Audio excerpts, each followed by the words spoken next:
come, come, whoever you are, wanderer, worshipper, lover of leaving. Ours is no caravan of despair. Come, yet again, come. Welcome. Welcome to you all, however you are, whoever you are, wherever you are.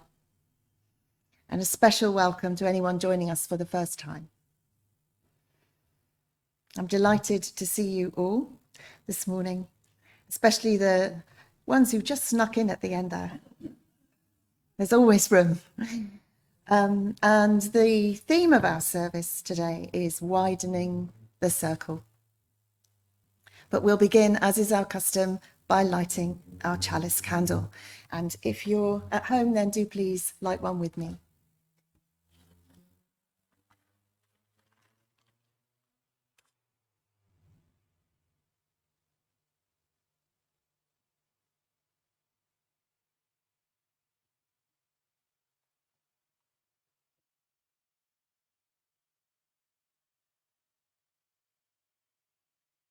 We open ourselves to worship today.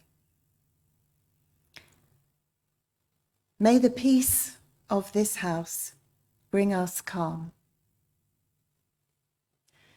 May the joy of this hour make our hearts glad. May the challenge of this hour awaken our courage. And may the communion of this hour confirm our togetherness. Let's sing our first hymn this morning, which is in the green books, if you've picked one up, but also words as ever will be on the screen. And it is, fittingly enough, All Are Welcome Here, which is number 172. 172 in our green hymn books. All are welcome here.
And let us come into a time of prayer. I'm going to begin with a prayer by Richard S. Gilbert. Universal Spirit, let us make this place a temple of the heart's desire, built from the hewn rocks of our individuality and the sure mortar of our shared understandings. Let us make it an unwalled, unbounded temple, wherein all people may praise the highest things, those that give life, meaning, and worth, and draw us ever onward, beyond our known selves.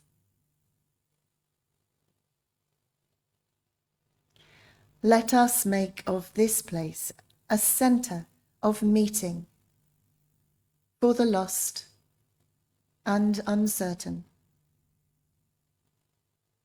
that we may gain renewed hope to face life's joys and sorrows with enterprise and forbearance, and that we may know also a deep gratitude for all the opportunities of growing.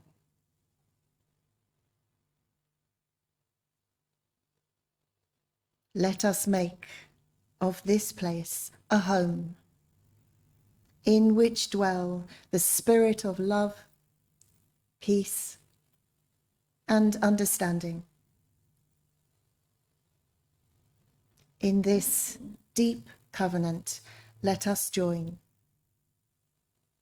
now and forevermore. Amen.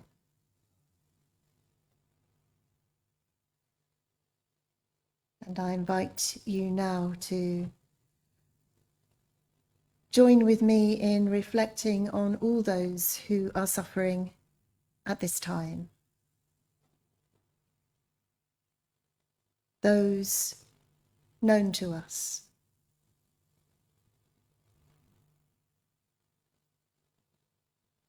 And I'll include our member Thelma, who is still in hospital.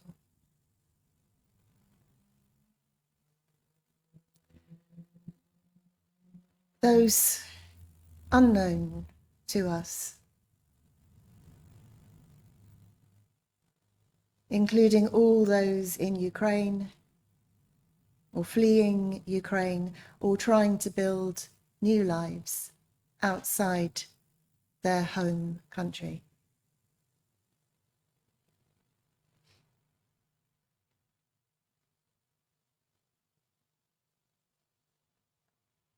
We pray for all humans and all creatures whose homes are being destroyed by carelessness and by greed.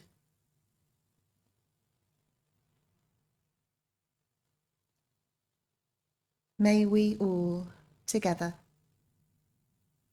find our way towards greater compassion, light, and love,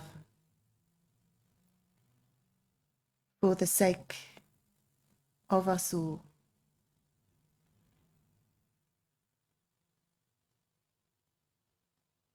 May it be so.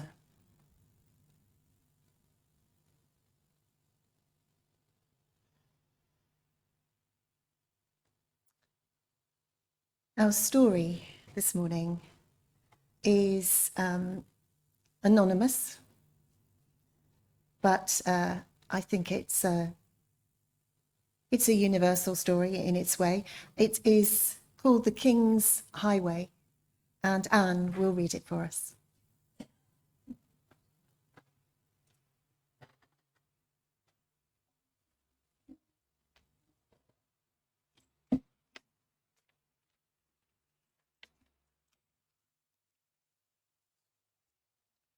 Once a king had a great highway built for the members of his kingdom.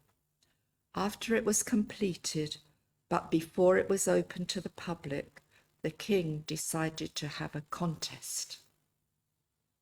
He invited as many as desired to participate, Their challenge was to see who could travel the highway the best.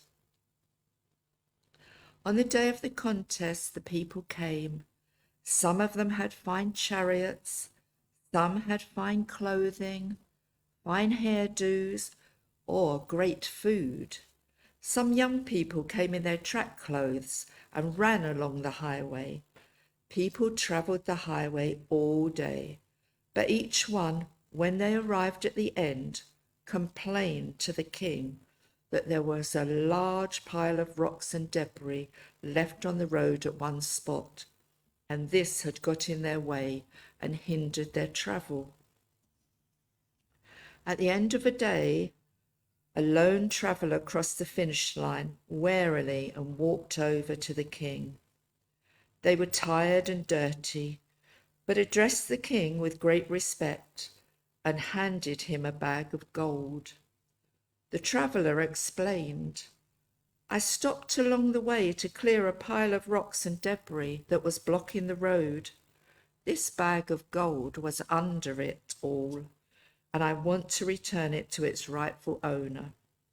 The king replied, "You are the rightful owner." The traveller replied, "Oh no, this is not mine. I've never known such money." "Oh yes," said the king, "you've earned this gold, for you won my contest. The one who travels the road best is the one who makes the road smoother for another who will follow."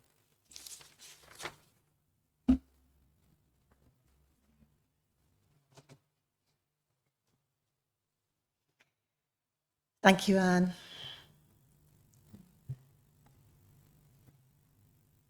I think that some of you know that I and Sheila and Jill spent some of this week, most of this week in my case, in Birmingham at the General Assembly annual meetings of Unitarians and Free Christians. And so in this service, I am including just a few things from that, from those days. And there will be a proper report back in due course. Sheila's not with us today because she's in Bridgewater leading a service there, but you will get a report back. But today I'm just including a few tasters from some of the things we experienced. And this next reading is one of those, and it featured in worship in Birmingham. It's by David Whyte, poet.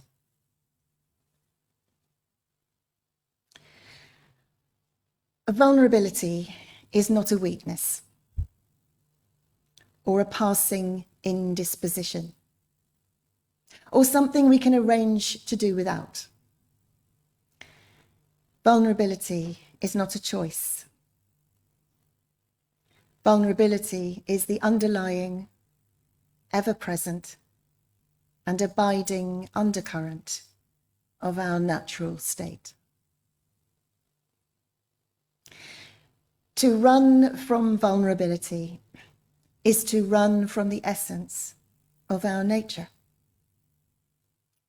The attempt to be invulnerable is the vain attempt to become something we are not, and most especially to close off our understanding of the grief of others.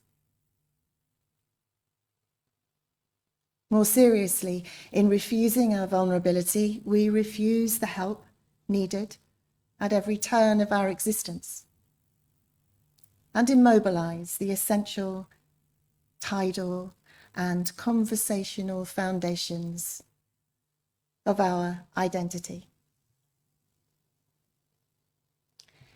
To have a temporary, isolated sense of power over all events and circumstances is a lovely, illusionary privilege, and perhaps the prime and most beautifully constructed conceit of being human,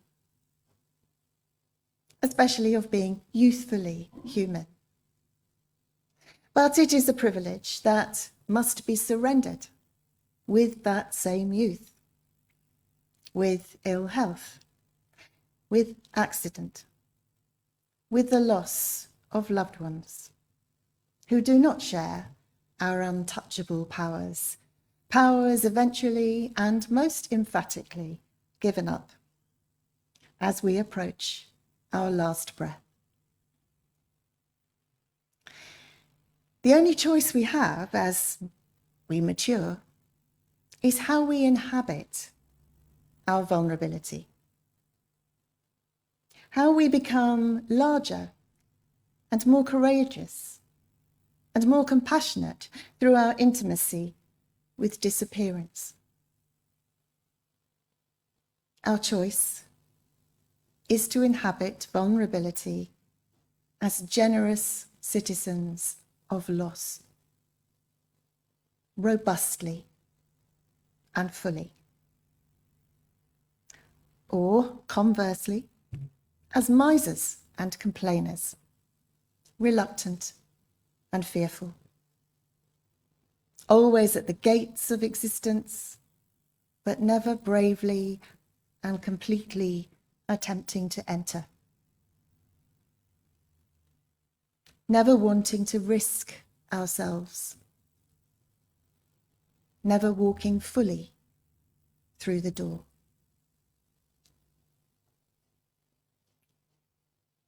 Words from David Whyte.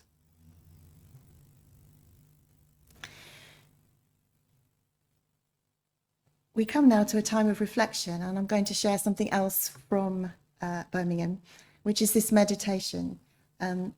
It's written by and read by Reverend Mark Hutchinson, who is the minister of the Cotswold group.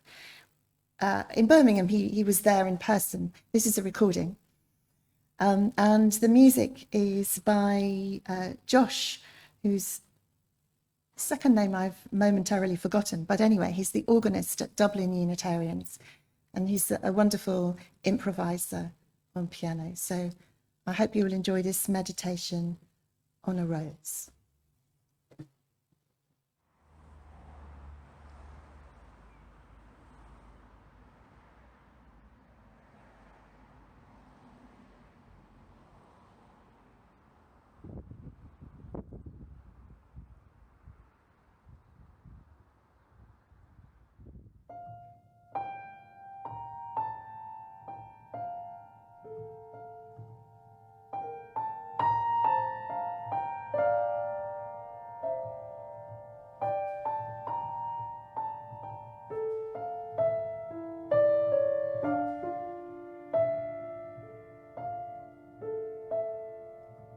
Hold a picture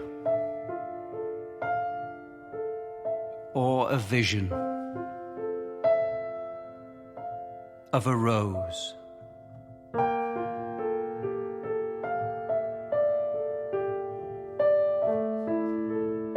Let everything around gently fade to blackness.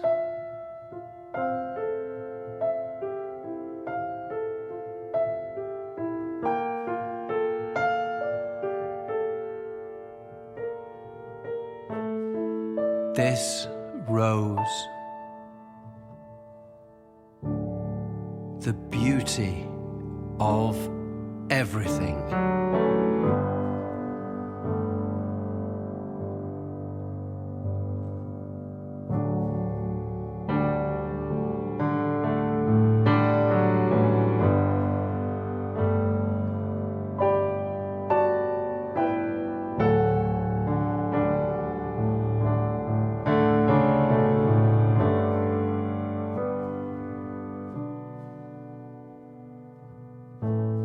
This rose, a calm in everything.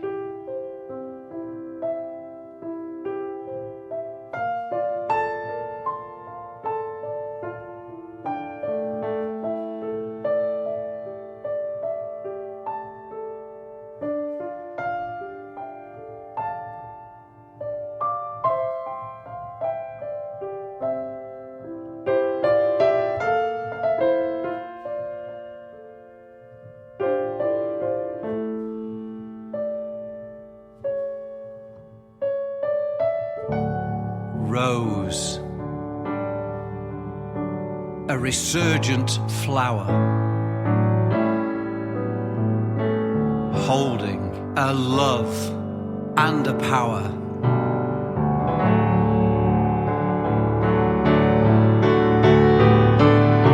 that is beyond you.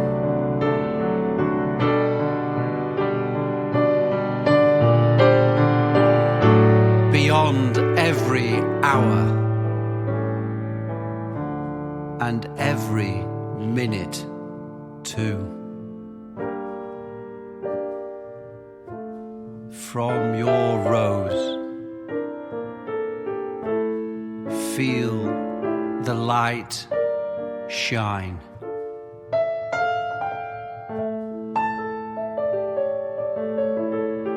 From stalk to petals,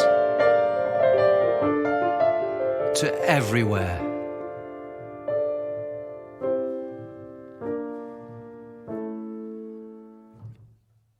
Sometimes we can't feel the reason.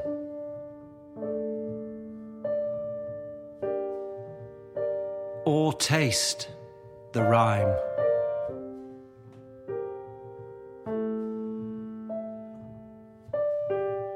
This is the reason. Always to entwine with a rose. A rose for your winter time.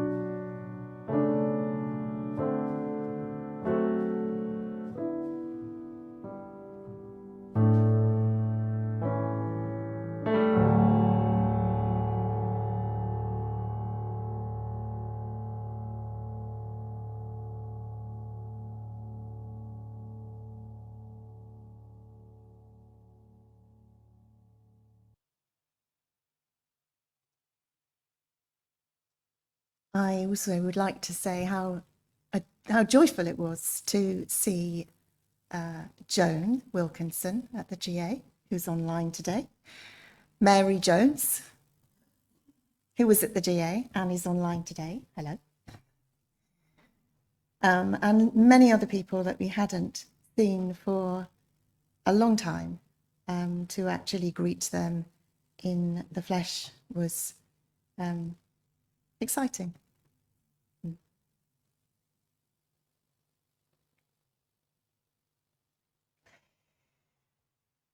So do you remember the first time you came here?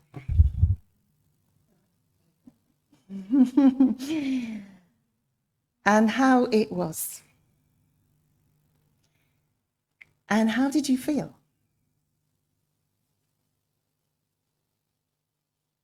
And what made you come?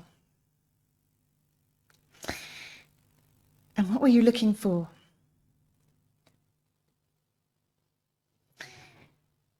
Every time someone makes the quite possibly terrifying decision to walk through our doors for the first time, they take a risk, don't they?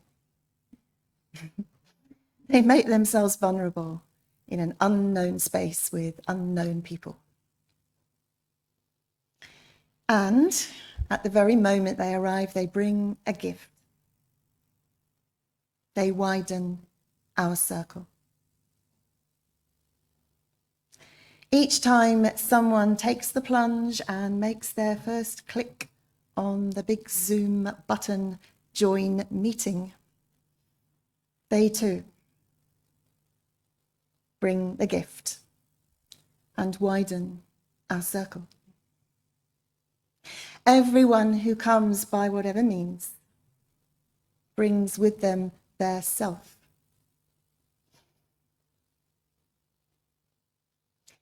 They bring with them their vulnerability. They bring with them their gifts.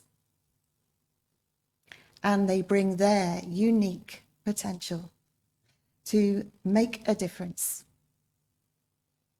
here and for us all. And perhaps, they find what they were looking for. Maybe, just maybe, this place could become their spiritual home. There is a hope and some feedback in that moment. Each of us has done exactly this at some point. Each one of us once took the first step of coming here for the first time, and we have all made a difference, every single one of us, simply by our presence, simply by being here and being ourselves. And perhaps we have found something that we were looking for along the way. I hope so. The story of the King's Highway works on a number of levels, as wisdom stories usually do. It's a story about the care and compassion for others, the importance of that, which is a central part of any spiritual tradition. It's also a metaphor, I think, for the spiritual journey itself. The need to clear away the obstacles and the debris of our cluttered minds and our busy lives. The fixations, the grudges, the distractions, as best we can, to give us the space to live well and live fully in harmony with the Spirit. And I think the King could be seen as a symbol of one of our great spiritual teachers, Jesus or Buddha, perhaps. People who weren't content merely with their own spiritual enlightenment, but were committed to building a path and clearing a path and teaching others how to follow it. So what might the story mean for us as a spiritual community? Well, we too are committed to care and to be compassionate. We too understand the need to free ourselves as far as we can from our compulsions. And we too want others to find the benefits of a spiritual community, a liberal religious community, the benefits that we have found for ourselves. And you could say it's part of our duty to clear the path for them, to offer genuine welcome and hospitality as and when they arrive.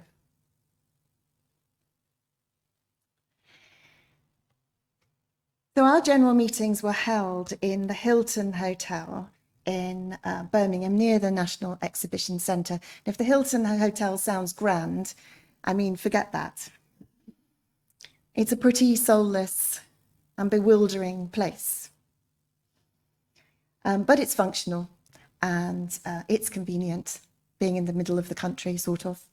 And the food's okay. And the beds are quite comfortable. Yes, Jill is nodding in agreement. And there's a swimming pool, which is nice. In fact, that's one of the only places in the building that has natural light. So you get the picture. I spent most of my time lost in corridors. But I did go up a day early because we had a pre-conference for ministers. And for about 24 hours, we were a small group of people who knew each other.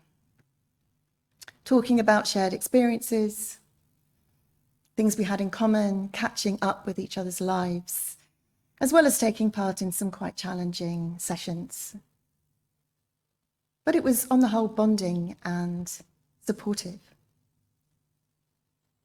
And then suddenly, 300 people arrived at the hotel with their bags, fresh off trains and motorways.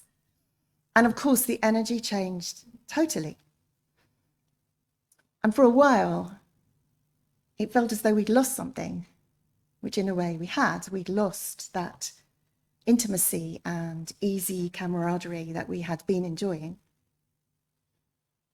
But of course, we immediately gained something else. We gained the buzz and the excitement and the joy of meeting new people and making connections, and all the energy and the life and the inspiration that came with that. And I think what we all need is both these things. We need small spaces, small groups, where we feel properly held and safe, where we can be with people we feel comfortable with. But we also need a much wider, more generous circle that reaches out. So our Sunday services are public. I know the coach load of 300 hasn't arrived this morning, but they are public. The doors are open. Anyone can come in. Anyone can click on the join meeting button. They are not just for ourselves. They are our most consistent offer to the world. And if that sounds a bit pompous and grandiose, which I think it does really, but nevertheless, it's sort of true, because although our building has a fixed location, anyone can join us online at the time, or watch us later, or read the scripts later. And we've no idea who they are or where they are. So what we offer here is for more than just us. I think it's quite important to remember that.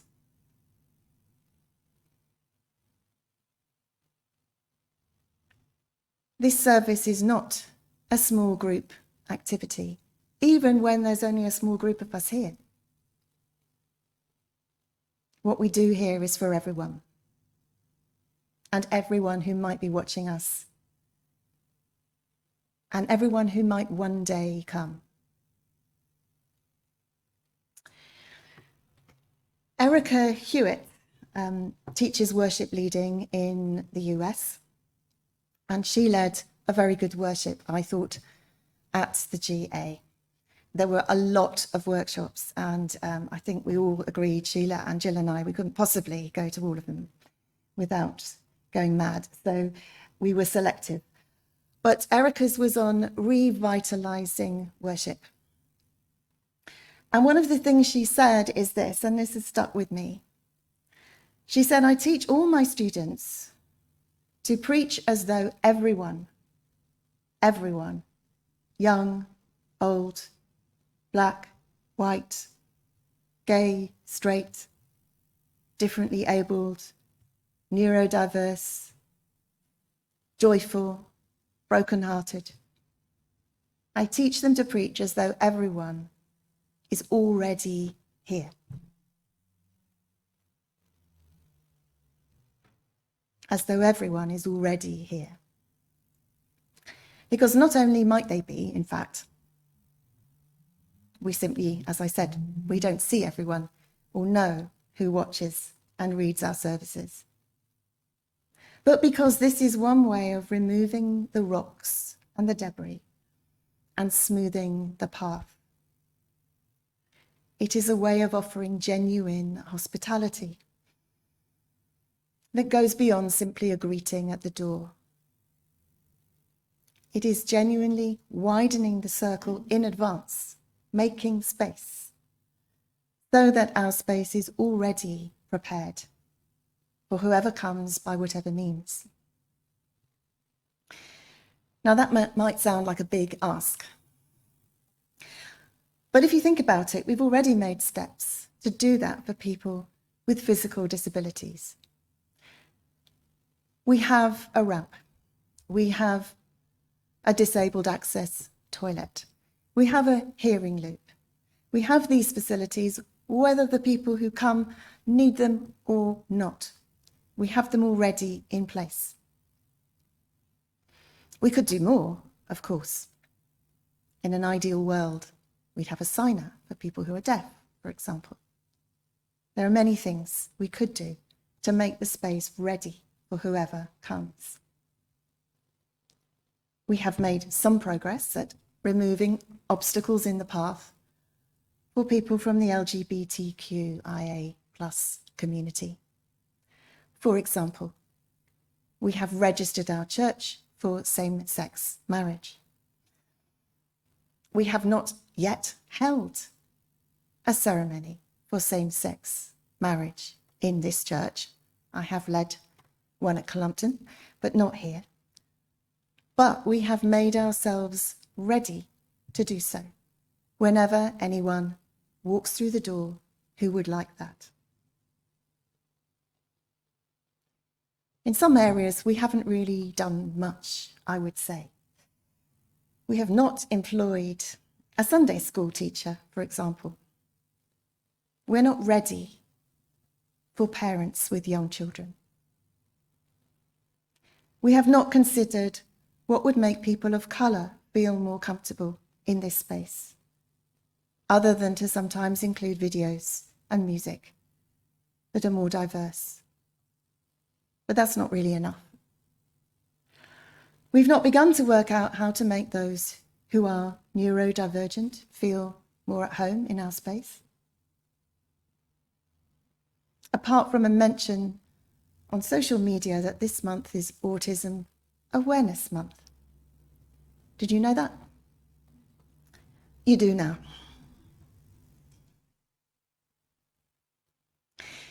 If you think that trying to cater for the needs of diverse groups is somehow irrelevant, or maybe sounds too woke for your liking, then I refer you to Jesus.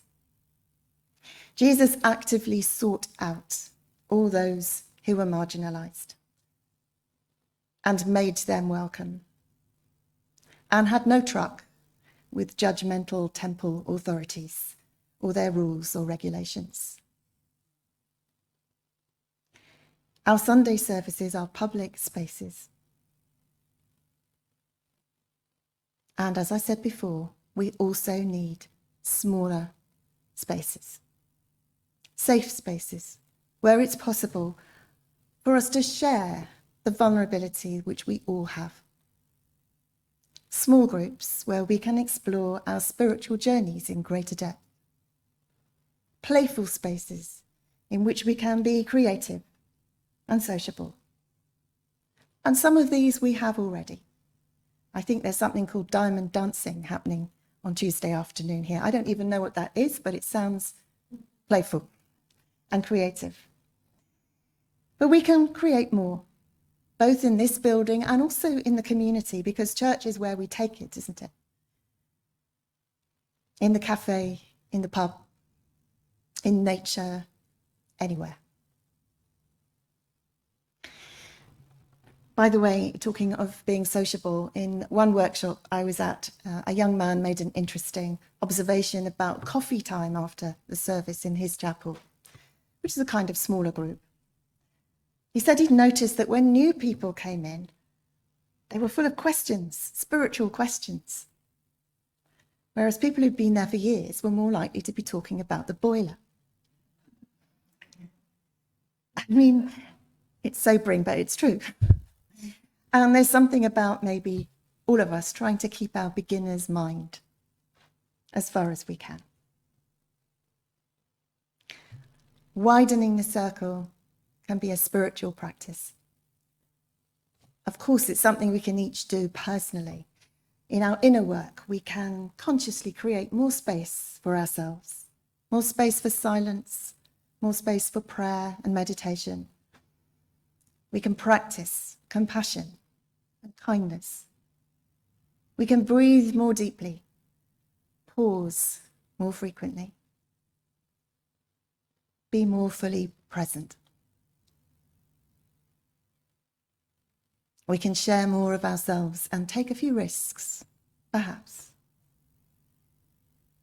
We can allow our lives to expand rather than contract. But it's also something we can do collectively as a church. How do you think we could smooth the path and widen the circle so more people could find the benefits that we have found? How could we offer greater hospitality to those not yet here? What would have made it easier for you the first time you arrived? What might make you feel more at home now?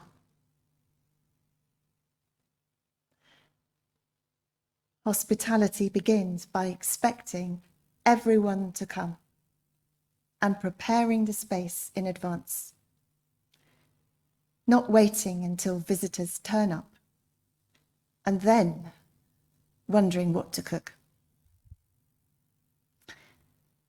So let's get ready. May it be so. Amen.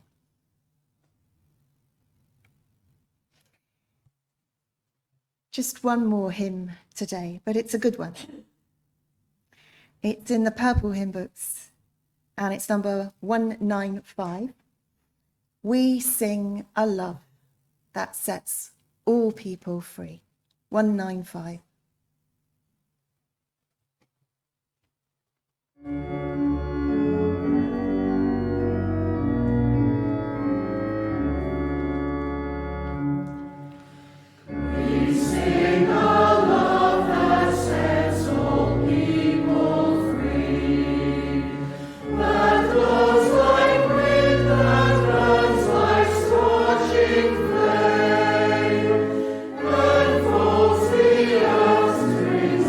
Like water clear.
our closing words.